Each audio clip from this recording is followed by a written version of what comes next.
इस वीडियो में हम टेक से रिलेटेड, मार्केट से रिलेटेड, बिटकॉइन से रिलेटेड और भी एआई से रिलेटेड जो भी न्यूज़ेस चल रहे हैं उसको कवर करने वाले हैं। तो पहली न्यूज़ ये है कि चीन की कंपनी डीपसीक ने अपने एआई मॉडल को और आगे बढ़ाने के लिए 5 कोल्ड स्टोरेज नाम का एक सोर्स खोलने वाली है। कंपनी का कहना यह है कि ये अपने ओपन सोर्स के समुदाय को और भी आगे बढ़ाने के लिए ऐसा कदम उठा रही है।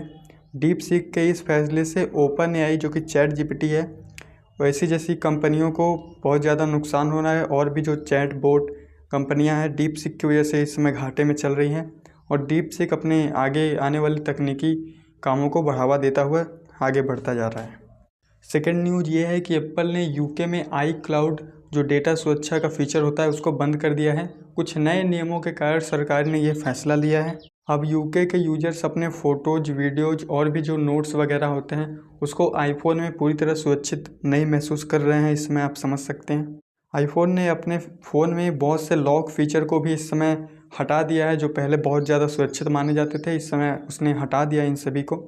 बहुत सारे नए नए नियम आते जा रहे हैं यूके में जिसकी वजह से आईफोन को बहुत ज़्यादा नुकसान इस समय झेलना पड़ रहा है। आईफोन के यूजर्स इससे बहुत ज़्यादा परेशान हो रहे हैं, लेकिन आने वाले समय में एप्पल के कंपनी के फाउंडर ने ऐसा बोला है कि वो इसको सुरक्षित फिर से करने वाले हैं। थर्ड न्यूज़ की बात करें तो ओसीडेंटियल ने कार्बन इंजीनियरिंग को जलवायु समाधान बताकर ख़रीदा था, लेकिन अब उनके सीईओ विकी हाबुल ने कहा है कि कैप्चर किया गया CO2 तेल निकालने के लिए इस्तेमाल होने वाला है। यह तकनीक बहुत महंगी होने वाली है, लेकिन अमेरिका में टैक्स छूट से इसे सस्ता बनाया जा सकता है। हालांकि ट्रंप सरकार ने इस फैसले को पूरी तरीके से अपनाया नहीं है, मतलब कि वो टैक्स घटाने वाले नहीं हैं, क्योंकि कंपनी पहले कई बार फेल हो चुकी है। लेकिन अब ओसीडेंशियल कंपनी का यह कहना है कि इसमें लगभग 50 से 70 अरब तेल के बैकर्स निकाले जा सकते हैं, जिससे प्रकृति को इससे काफ़ी फ़ायदा होने वाला है। लेकिन आने वाले समय में ट्रंप सरकार इनको मंजूरी देती है कि नहीं देती है, शायद नहीं देती है, क्योंकि बहुत बार ये असफल हुए हैं। फोर्थ न्यूज़ की बात करें तो हैकर्स ने बाइबिट एक्सचेंज को सुरक्षित वॉलेट पर हमला करने के बाद 4,01,346 ETH चुरा लिया, जिसकी कीमत लगभग में $1.4 बिलियन बताई जा रही है। ये क्रिप्टो करेंसी में आता है। ये क्रिप्टो करेंसी की सबसे बड़ी चोरी भी मानी जा रही है। बाइबिट के सीईओ ने ऐसा बताया गया है कि चुराए गए जो ऑनलाइन पैसे उनको ऑनलाइन वॉलेट में फिर से भेज दिया है, लेकिन कंपनी के पास इतनी संपत्ति है कि वह फिर से इस नुकसान को भर सकती है। बता दें तो 2024 में अब तक हैकर्स ने कुल 2.2 बिलियन क्रिप्टो करेंसी डॉलर चुराई थी, जिससे काफ़ी ज़्यादा क्रिप्टो में इसमें स्कैम बढ़ते जा रहे हैं। सिक्स न्यूज़ की बात करें तो एप्पल ने बताया है कि उसका नया AI सिस्टम विजन OS 2.4 के साथ विजन प्रो हेडसेट पर आने वाला है। इसका टेस्टिंग वर्जन डेवलपर्स ने तैयार कर लिया है और ये नॉर्मल लोगों तक अप्रैल में पहुंचने वाला है। इस अपडेट से टेक्स्ट चुराने और सही करने के लिए बहुत से फीचर्स देने वाले हैं। टाइपिंग के बहुत सारे नए नए फीचर्स भी इसमें ऐड किए जाएंगे और इसमें AI इमेज बनाना और वीडियो बनाना, बहुत से नए नए फीचर्स बनाने के लिए एप्पल ने इसको विजन प्रो में रखने वाली है, जो कि इनके मोबाइल में ही देखने को मिल जाएगा। सेवंथ न्यूज़ की बात करें तो ओपन AI के कर्मचारियों ने XAI पर एक आरोप लगाया है कि उन्होंने ग्रोक 3 के टेस्ट रिजल्ट को गलत दिखाया है, जबकि XAI ने इसे पूरी तरीके से गलत बताया है। XAI ने AIME 2025 टेस्ट में ग्रोक 3 को ओपन AI के O3 मिनी हाई से बेहतर बताया था, लेकिन ओपन AI का कहना है कि उसमें consonants@64 नाम का एक ज़रूरी डेटा उसमें से हटा दिया गया था, जिससे कि ओपन AI और ग्रोक 3 की तुलना में काफ़ी ज़्यादा गड़बड़ी हो गई थी, जिससे ओपन AI को ग्रोक 3 से कम दिखाया जा रहा है। लेकिन ओपन AI ग्रोक 3 से बहुत ज़्यादा है, ऐसा ओपन AI के डेवलपर्स का कहना है। बाकी इस पर आगे देखते हैं, बहुत से सरकारी काम और बहुत से इस पर जाँच चल रही है कि सही क्या है और गलत क्या है। 8 न्यूज़ की बात करें तो US AI सुरक्षा संस्थान AISI ने 500 से ज़्यादा कर्मचारियों को नौकरी से हटाने का ऐसा फैसला लिया है, जिससे उनका भविष्य इस समय खतरे में दिखाई दे रहा है। राष्ट्रपति डोनाल्ड ट्रंप ने AI सुरक्षा पर ब्रिटेन के नियम को ख़त्म कर दिया है। इसके निदेशक से भी इस्तीफा इस समय दे दिया है। विशेषज्ञों का यह कहना है कि ये AI फीचर्स के खतरे को कम करेगा और सरकार की जो नीतियाँ हैं उसको भी हो सकता है कि ये कम कर दे। इसी वजह से 500 से ज़्यादा कर्मचारियों को हटाया जा रहा है और अच्छे जो कर्मचारी हैं जो इसको आगे बढ़ा सकते हैं उसको लाया जाए वाला है।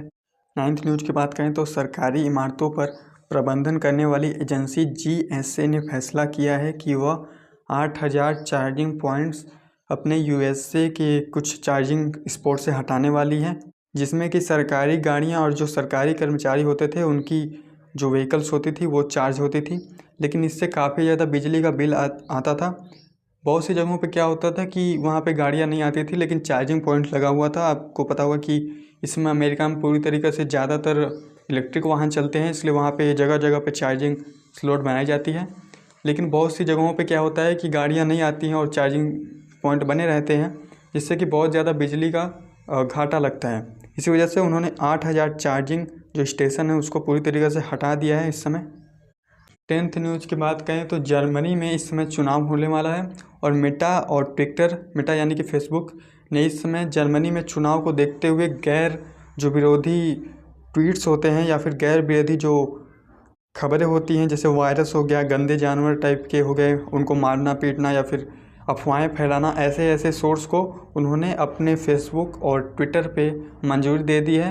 वहाँ बता दें कि मुस्लिम और यहूदी समुदायों के बीच इस समय ऐसी बहुत सी अफवाहें उड़ाई जा रही हैं ट्विटर और फेसबुक के ज़रिए, जिसकी वजह से वहाँ के जर्मनी के चुनाव पे भी काफ़ी ज़्यादा असर पड़ने वाला है। मिटा और इसी तरीके से बात करें तो आप कह सकते हैं कि सोशल मीडिया पे इस समय बिल्कुल ही भरोसा मत कीजिए। आप जस्ट इंटरटेनमेंट के लिए देख रहे हैं तो ठीक है, लेकिन इस समय सोशल मीडिया इस समय अपने फ़ायदे के लिए बहुत ज़्यादा गलत तरीके से कर रहा है। बात करें ट्विटर ने तो ट्विटर ने ऐसे 10 विरोधी विज्ञापनों को मंजूरी दी है। वहीं बात करें मेटा की, मेटा में फेसबुक, इंस्टाग्राम और भी जो व्हाट्सअप होता है, उन्होंने 5 विज्ञापनों को ऐसा स्वीकारी दे दी है, जिससे कि बहुत ज़्यादा गैर विरोधी टाइप के जो विज्ञापन होते हैं इस समय उस सभी सोशल मीडिया प्लेटफॉर्म पे पूरी तरीके से साफ आपको दिखे जा सकते हैं। उसको हटाया नहीं जाएगा, कोई एक्शन नहीं लिया जाएगा। 11th न्यूज़ की बात करें तो मेटा ने अपने 5% कर्मचारियों को अपनी कंपनी से हटाने का फैसला लिया है। फिर भी उन्होंने बेंगलुरु में नया टेक्नोलॉजी सेंटर खोलने के लिए 41 नई नौकरियों की भर्ती इस समय शुरू की है। कंपनी ने अनुभवी इंजीनियरों की खोज कर रही है जो कि कंपनी को और आगे बढ़ाने में मदद करेंगे, जो कि भारत से ही होने वाले हैं। यह कदम दिखाता है कि मेटा भारत के इंजीनियरों पर पूरी तरीके से निर्भर आप कह सकते हैं, क्योंकि उनमें भी बहुत ज़्यादा इंडियंस ही होते हैं। फिर भी मेटा की कंपनी में अभी भी बहुत से लीडर्स को हटाया जा रहा है उनकी कंपनी से, क्योंकि वो जस्ट काम नहीं करते थे, जस्ट कंपनी में आते थे और जाते थे इसीलिए, और वो कंपनी अपने लिए नए डेवलपर को खोज रही है। 12th न्यूज़ की बात करें तो OpenAI 2030 तक अपनी 75% कंप्यूटर क्षमता सॉफ्टबैंक के समर्थन वाले स्टारगेट से लेने की योजना बना रहा है, जिससे माइक्रोसॉफ्ट पर निर्भरता उसकी कम हो सके। हालांकि कुछ सालों तक OpenAI माइक्रोसॉफ्ट के डेटा सर्चर पे खर्च कर रहा था। इसी दौरान कंपनी का खर्च तेज़ी से बढ़ते हुए 2027 में $20 बिलियन तक पहुंच गया था, जो 2024 में खर्च $5 बिलियन से 4 गुना ज़्यादा बताया जा रहा है, क्योंकि 2027 में $20 बिलियन का खर्च बहुत ज़्यादा होता है OpenAI जैसे सोर्स के लिए। 13 न्यूज़ की बात करें तो DeepSeek के ओपन सोर्स R1 मॉडल की घोषणा से इन वीडियो के शेयर 16.9% गिर चुके हैं। सिर्फ 3 दिनों में कंपनी को $600 बिलियन का नुकसान हुआ था, लेकिन स्टॉक अब भी लगभग में उतना ही बताया जा रहा है कि स्टॉक में कोई कमी नहीं आई है। जितना प्राइस उस समय था इसमें भी उतना ही प्राइस बताया जा रहा है। DeepSeek के CEO ने यह बताया है कि ये फैसला कंपनी को और आगे बढ़ाने के लिए ऐसा लिया गया है ताकि उनके R1 मॉडल को और भी ज़्यादा ट्रेन किया जा सके। बात करें NVIDIA की तो वो 26 फरवरी को अपनी तिमाही कमाई का रिपोर्ट जारी करने वाला है, जिससे बाज़ार में पता चलेगा कि इसमें स्टॉक खरीदें या फिर ना खरीदें। तो यही थी हमारी 13 रिपोर्टिंग न्यूज़ टाइप की वीडियोज़। यहाँ तक रुकने के लिए थैंक यू आपका।